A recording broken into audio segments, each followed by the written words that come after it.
Hey, what's up, Stringlings? Today we're taking a look at another new guitar from Donner. This one, the DST-152. Let's check it out.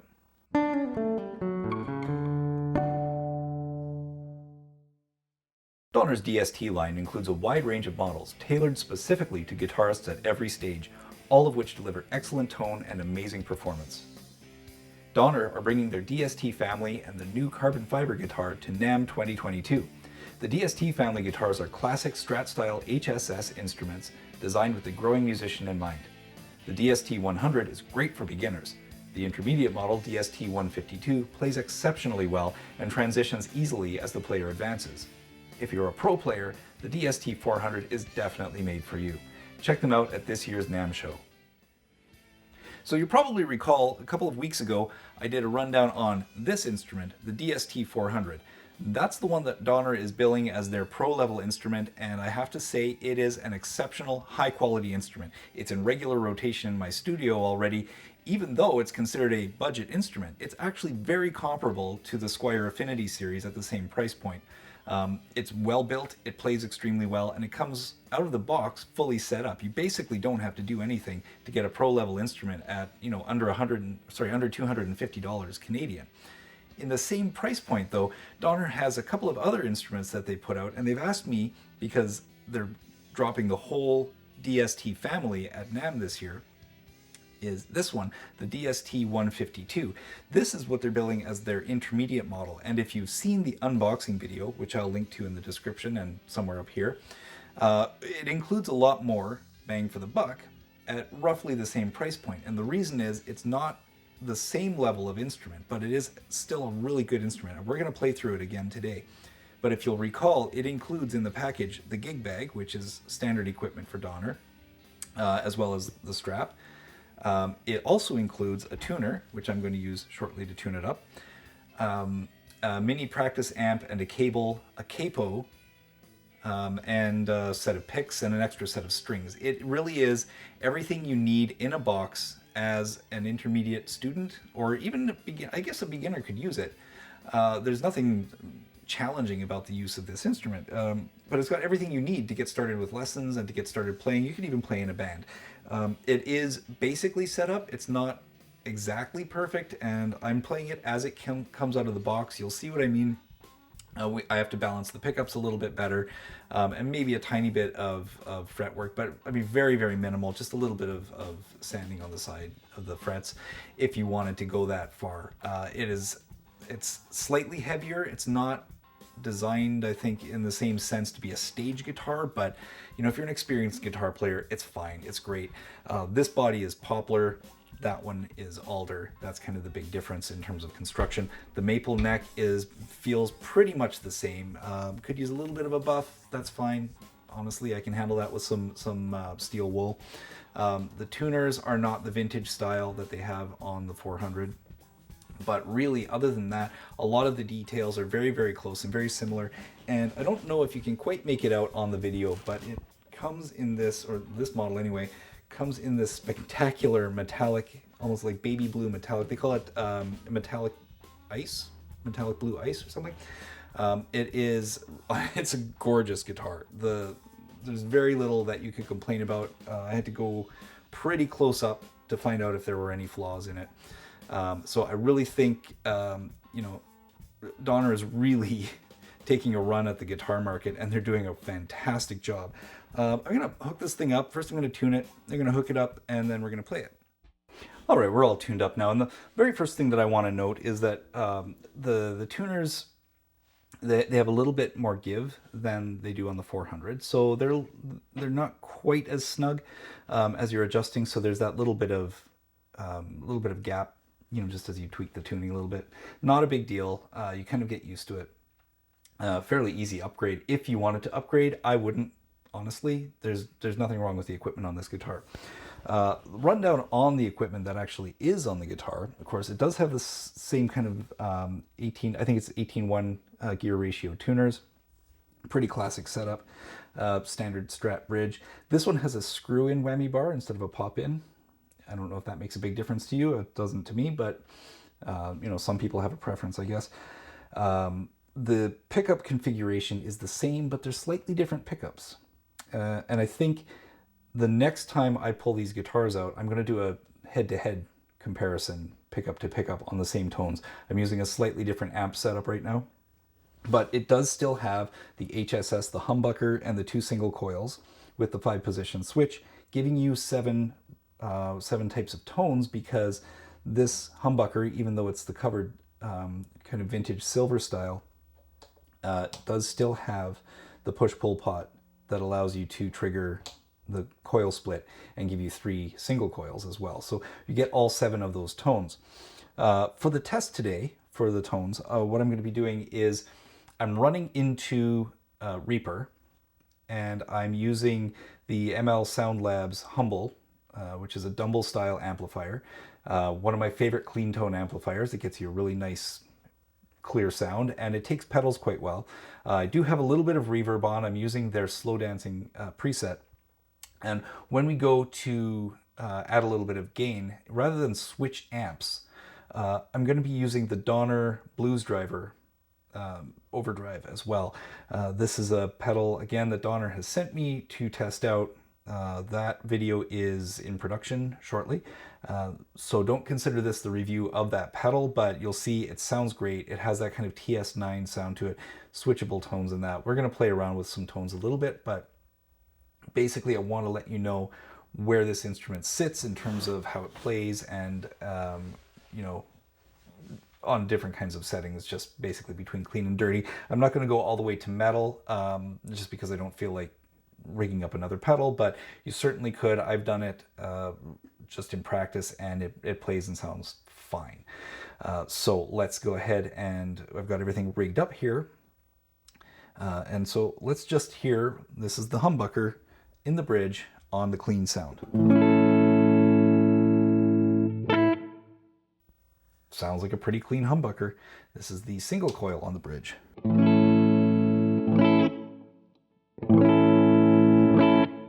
So you can hear there isn't really a huge leap in volume, just a little bit of tone. The single coil is a little bit more chimey, a little more crystal sound.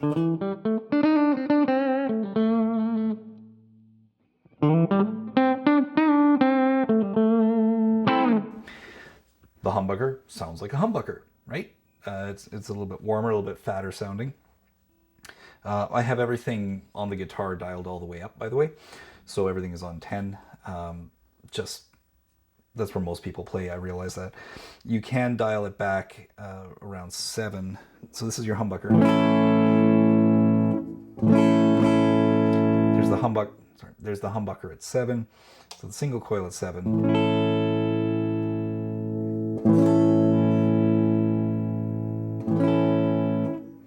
Now, why you would do that is because if you're on stage, for example, and you're playing a lot, you can actually put your guitar volume to about 7 and set your tone control to about 7. When it comes time to solo, you've got a boost built in. So you have a high frequency boost simply by notching your tone control back up, and you've got a volume boost simply by pulling your volume up. So you can sit back in the mix a little bit, and it doesn't, 7 seems to be kind of a sweet spot where it doesn't change your drive all that much. I know in some cases, if you turn the guitar down too much, it doesn't push enough through to keep your drive channel clipping. So just something to think about, play with it a little bit, set your tone and volume, you know, stage-wise a little bit lower on the guitar, and dial in everything else so that it sounds the way you want. When your solo comes up, pull the tone control up to 10 and listen to the difference in the boost. You'll cut right through with the solos, and you'll get that little extra boost. Anyway, that's just a tip. So moving on, what have we got for the middle pickup? And I'm going to go straight to the middle, right? And just see, same chord. Everything's dialed up. Back to the bridge.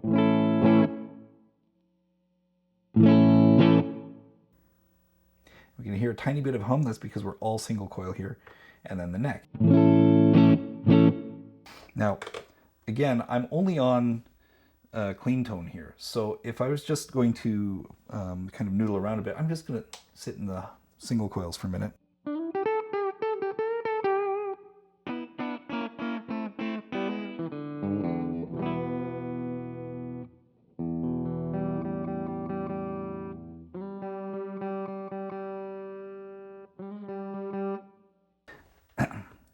So one thing I do want to point out, and this is not a fault of Donner, this is my fault. When you pull the DST-400 out, everything is set up, the strings are stretched, everything is good to go.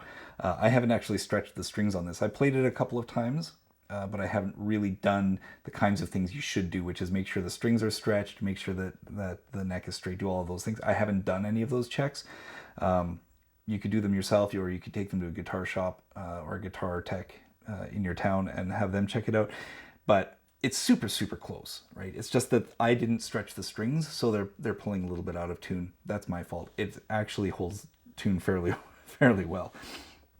Okay, so that's the bridge pickup. Combining the bridge and middle pickup, you get that quacky funk.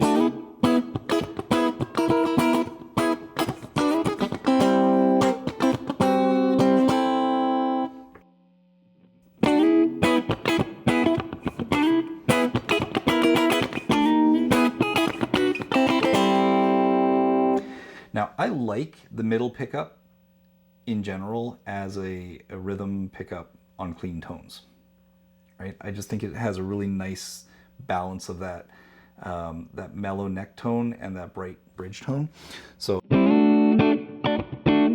that's the middle. It's quite snappy at the bridge, and then the neck. The neck is very round and kind of mellow sounding. It's because it vibrates differently in the middle of the string, right? The fourth position, that's between the neck and middle pickup. This is a noise canceling position, and you might be able to hear it on the recording. That's the neck,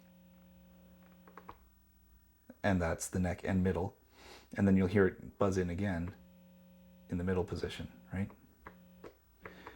So traditionally, positions 2 and 4 on single coil guitars are noise canceling positions. It just means that they've reversed the polarity between those two pickups. That's what a humbucker does, is it reverses the polarity between the two sides of the pickup. That's all. This is that kind of traditional funky sound.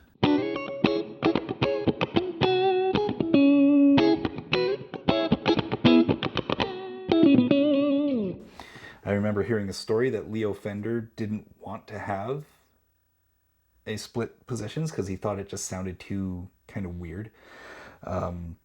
So the original Strats only had a 3-position switch, and he was convinced otherwise. And it ended up being one of the kind of signature sounds of the 70s, really, right? That whole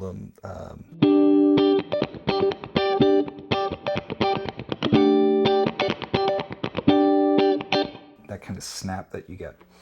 So those are all the clean tones. I'm going to pop on the blues driver now, and I'm keeping this switched down to the, on here it's labeled as the warm position, but I'm not convinced. We'll come back to that in a minute. I have the level on here at about 1 o'clock, and the tone up the middle, and the gain is dialed all the way down. You'll hear it click on. There it is. Okay. In the humbucker bridge position, we get a little bit of dirt.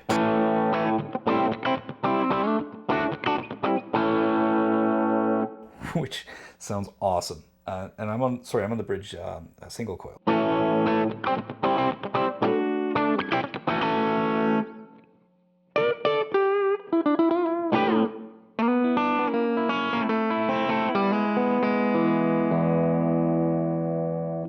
It's very nice, right? That's very, very nice. That's a very good country tone, actually. We're going to the humbucker.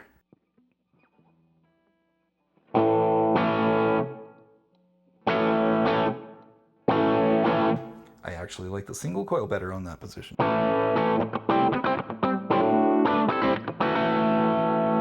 That's cool. That's really cool. That's really cool. Okay, middle position in that lower gain setting.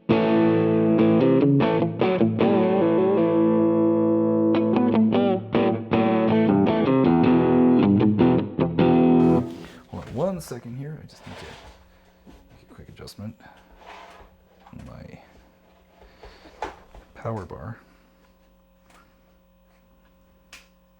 There we go. That was a whoopsie because I apparently did not bother to plug in my computer. But we're good now. We're good. So back to the middle pickup. The kind of mellow, really vintage kind of sound, right?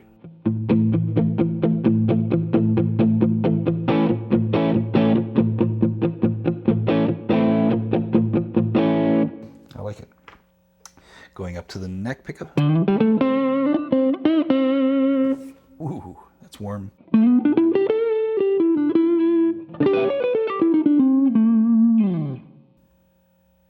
It's nice. It's really nice. Let's go back to the humbucker. We're going to take the gain to about 12 o'clock. So remember, this is, I believe, modeled on a TS9, this, the overdrive, but I could be wrong. Humbucker position sounds nice with that extra gain.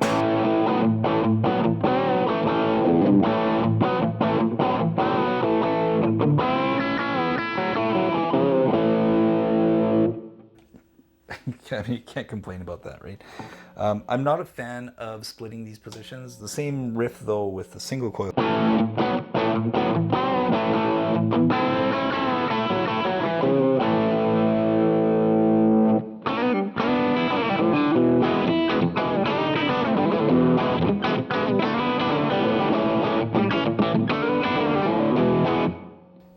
That's cool. Going all the way to the neck position. Here it's not going to sound as great with the middle pickup, right? It's a little bit too round, a little bit too kind of honky sounding.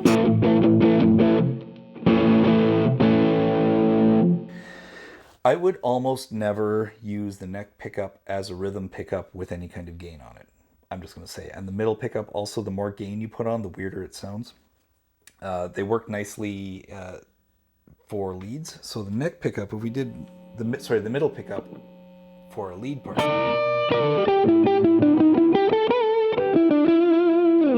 almost like a secondary lead, the neck pickup really kind of sings a little bit more.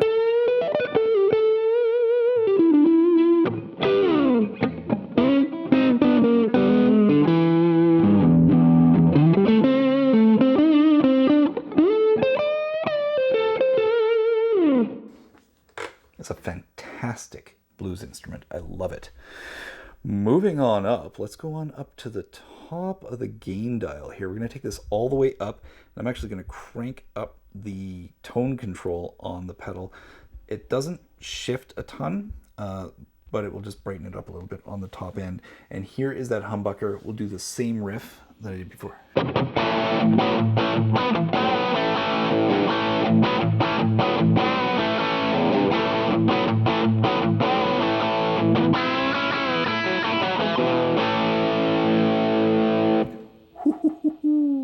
That sounds great.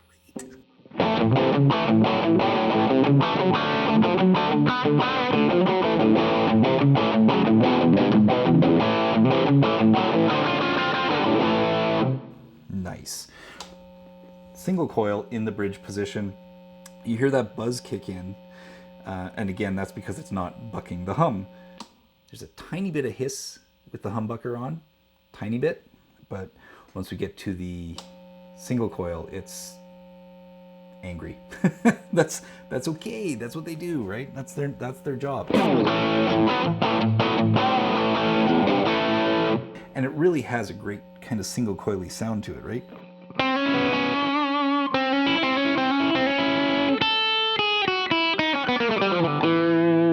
Just weird scales. I'm not really playing anything.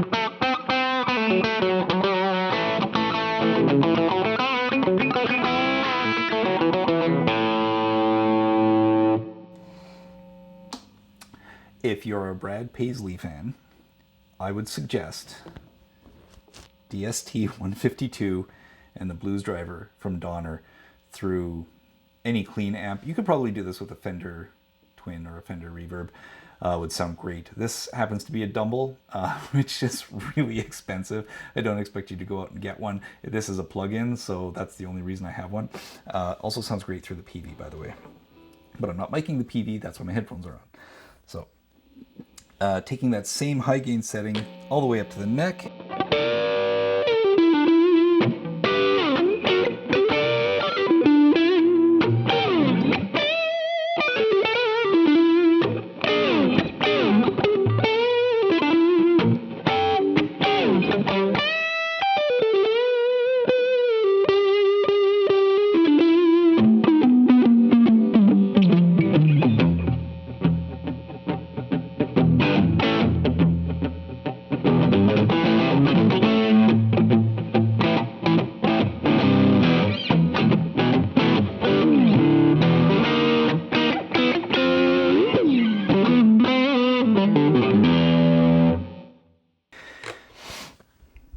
take this to the, I'm going to flip the switch up to the warm setting just to see what the difference is.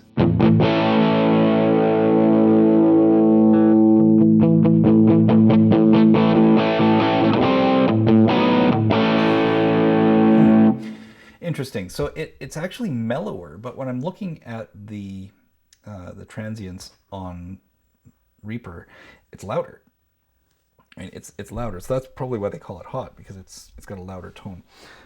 Keeping that same tone, going up to the neck pickup, and going where the neck pickup likes to live, up here in the upper register.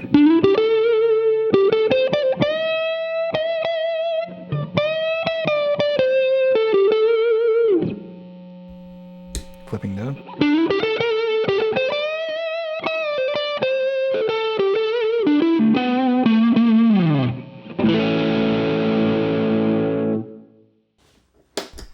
Like that. So that, folks, is the DST-152 from Donner. It is a fabulous instrument. It plays extremely well. This would be great for a beginner. This would be exceptional for an intermediate player. Even as an advanced player, if you know how to do a tiny bit of setup and adjustment, you could get a ton of work out of this one. Again, the body is poplar. It's a little bit heavier than an ash or alder body, but the tone is fantastic. The pickups are great. I can't really say enough good things about these instruments. I think they're tremendous value. They're really, really an exceptional value. And for everything you get in the box, I did a short video last week just to hint at it a little bit, looking at the how this instrument plays through the practice amp that comes with it. And even that sounds great. Donner is really hitting all the right notes. That's not a pun. That's literally hitting all the right notes. And they're checking all the right boxes here. With everything that you get in the kit, it's all stuff you're gonna use. Pro players might like to invest in better cabling or whatever, but honestly, that doesn't matter. It sounds great. Everything is running through perfectly into my recording rig. This is gonna get a spot on the wall here at some point because honestly, it's just a really great instrument, plays well out of the box, exceptionally well built. So if you're looking for an instrument in this price range, honestly, if you had these two in your collection, you probably wouldn't need to look at another Strat style instrument for quite some time. Right? I built this one from a kit and did a lot of upgrades and modifications on it, and these two, they're not in the ballpark because I put in a lot of expensive equipment onto that one, but that's because I wanted a Strat built the way I wanted. But if you want a Strat that plays well, and it's not an authentic Fender Strat, of course, but it plays like one. It's a really good instrument. So by all means, check it out. My affiliate links are down in the description below. And actually right now between June, I think it's June 3rd and June 15th. Yeah. June 3rd to June 15th. There's also a coupon code, a discount code you can use to get 10% off on these instruments. So check that out with the links that are included below. And in the meantime, if you like this kind of content, I would love it if you would consider liking and subscribing this video, of course, but also become a member of the channel, because if you're a member of the channel, you get access to a lot of this content before it hits the public feed, and at certain levels, you even get priority demos and priority requests. So those are the kinds of things that enable me to push out more of this kind of content. So please consider becoming a member of the channel, join up as a member, and I will see you guys next time.